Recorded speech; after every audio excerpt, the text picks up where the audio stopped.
Here is a number that should bother you. The average American homeowner pays, over the life of a 30-year mortgage, approximately 2 to 3 times the original purchase price of their home. Buy a $300,000 house, and by the time you've finished paying for it, you've handed the bank somewhere between $600,000 and $900,000. That's before you factor in property taxes, insurance, maintenance, and the opportunity cost of the down payment sitting in a house instead of an investment account. And yet, buying a home is almost universally described as the smartest financial decision a person can make. Your parents said it. Your bank says it. The government incentivizes it. Financial advisors recommend it. The cultural consensus is so overwhelming that questioning it feels almost irresponsible. So let's question it. The case for homeownership rests on 3 main pillars. First, that a house builds equity. Second, that it's a hedge against inflation. Third, that it's a forced savings mechanism that renters simply don't have access to. These arguments are real. They're just incomplete. Start with equity. Yes, a house builds equity, but equity is not the same as return on investment. Economist Robert Shiller, who won the Nobel Prize in economics in 2013, spent decades studying real estate prices and found that when you adjust for inflation, the long-run real return on American residential real estate is approximately 0.6% per year. Not 6%, 0.6%, roughly the same as keeping your money in a savings account and dramatically lower than a diversified index fund, which has historically returned somewhere between 7 and 10% per year in real terms.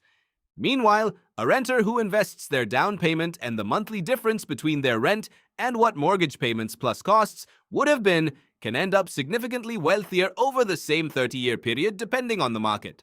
This is not a fringe position. It's called the rent versus buy calculation, and it produces different answers in different cities at different times. In expensive cities with high price-to-rent ratios, renting and investing often wins by a significant margin. In affordable markets with low price-to-rent ratios, buying often makes more sense. The problem is that almost nobody does the calculation. Now let's talk about what a house actually costs to own. The purchase price is the most visible number, but the ongoing costs of home ownership are where most people get surprised. Property taxes vary by location, but average around 1 to 2% of the home's value annually in the United States. That's $3,000 to $6,000 per year on a $300,000 home, before you've paid $1 of mortgage. Homeowners insurance typically adds another $1,000 to $2,000 annually. Maintenance, which most financial planners estimate at 1 to 2% of the home's value per year, adds another $3,000 to $6,000.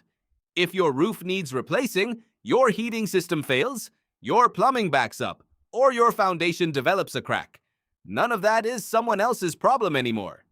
Added up conservatively, and a homeowner on a $300,000 property is spending roughly $7,000 to $14,000 per year just to keep the house standing before touching the mortgage. A renter pays none of that. Then there is the opportunity cost that almost nobody talks about. The median down payment in the United States is around 13%. On a $300,000 home, that's $39,000 leaving your investment account and going into a house. $39,000 invested in a diversified index fund at 7% annual return over 30 years becomes approximately $290,000. That money doesn't disappear when you buy a house. It gets converted into a different asset, one that returns roughly 0.6% in real terms instead of 7%. None of this means buying a house is always wrong. In many cases, for many people, it is absolutely the right decision. Stability, community, the ability to renovate, protection against rent increases, and the psychological value of owning your space are real benefits that don't show up in a spreadsheet.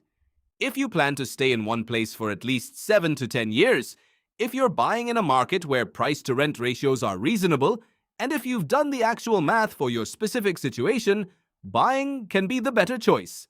But here's the problem. Most people don't evaluate it as a financial decision at all. They buy because it's what you do when you become an adult. Because renting feels like throwing money away. Because the mortgage payment is roughly what they'd pay in rent anyway. Because everyone around them is buying. because the bank approved them and that feels like permission. The phrase that does the most damage is the one you've heard 1,000 times. Renting is throwing money away. This framing is so deeply embedded in how people think about housing that it distorts everything. But it's wrong. Rent is not thrown away. It buys you shelter, flexibility, freedom from maintenance costs, and the ability to invest the difference. The interest on a mortgage in the early years, property taxes, insurance, and maintenance costs are also money that doesn't build equity. They are also thrown away by the same logic. A homeowner in year one of a 30-year mortgage is paying roughly 80% interest and 20% principal. Most of that money is going directly to the bank, not into equity. The throwing money away framing applies just as well to mortgage interest as it does to rent. We just don't think about it that way because we've been conditioned not to. The honest answer to whether you should buy a house is, it depends, and you should run the numbers for your specific city, your specific financial situation, and your specific timeline before deciding. What it should never be is automatic. What it should never be is assumed. And what it should never be is the one financial decision you make without doing the math, precisely because it is almost certainly the largest financial decision you will ever make. The bank will always tell you that you can afford it. The question is whether you should.